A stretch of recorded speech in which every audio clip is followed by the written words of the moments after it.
Hello again, YouTube, and you catch me bright and early in the morning for once.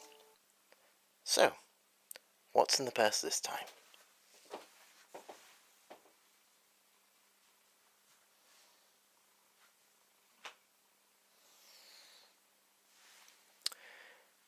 It's a silver crown.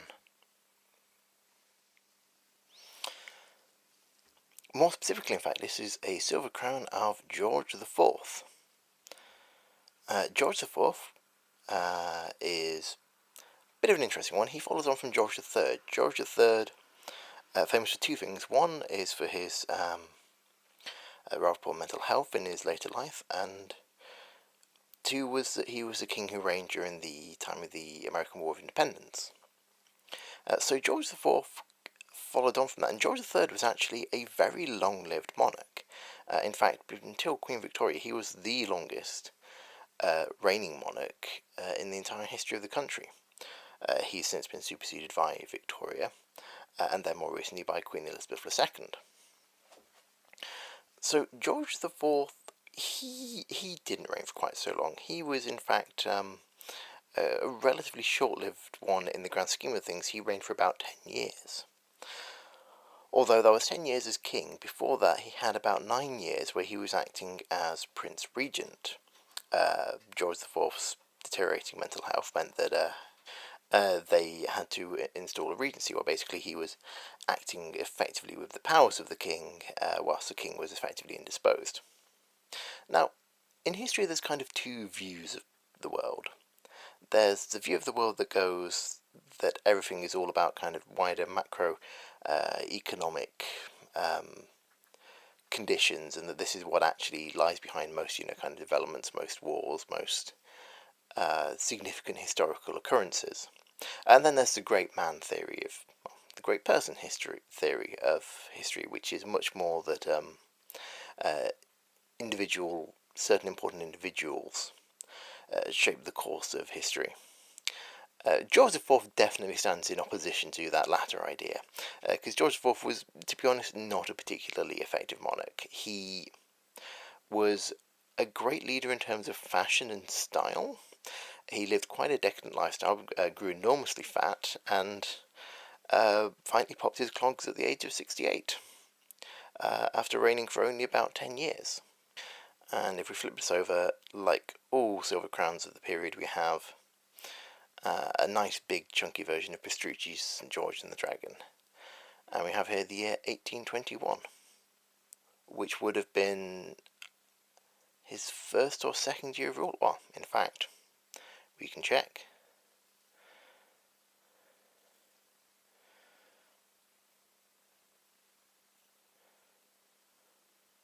Because on the rim, as with George III crowns, we have lettering. So we have, let's see if we can get a nice close-up look at this. Anno Regni, year of rule. Secundo, second year of his reign. Decus et Tutamen. Now, Decus et Tutamen actually continue to be in use on the old £1 coins that only came out of circulation in 2016? 2017. And there's sort of two main interpretations of that. One is an ornament and a safeguard, which literally refers to the lettering itself, the idea that it is it's decorative, but also it means that people can't trim metal off the edge of a coin. The slightly more poetic interpretation is with dignity and security, which is kind of what I guess you really want from a monarch. And I think George IV is also an interesting character when we consider our current royal situation. So he was preceded by George III, who was a very, very long-lived monarch. And so George III ruled for like 50 or 60 years, I think. And then after his death, then we had several monarchs in quick succession. So we had George III, George IV, William IV, and then finally Victoria. And this is something that we see as a kind of a recurring pattern when you have a quite an old, quite a long-lived monarch.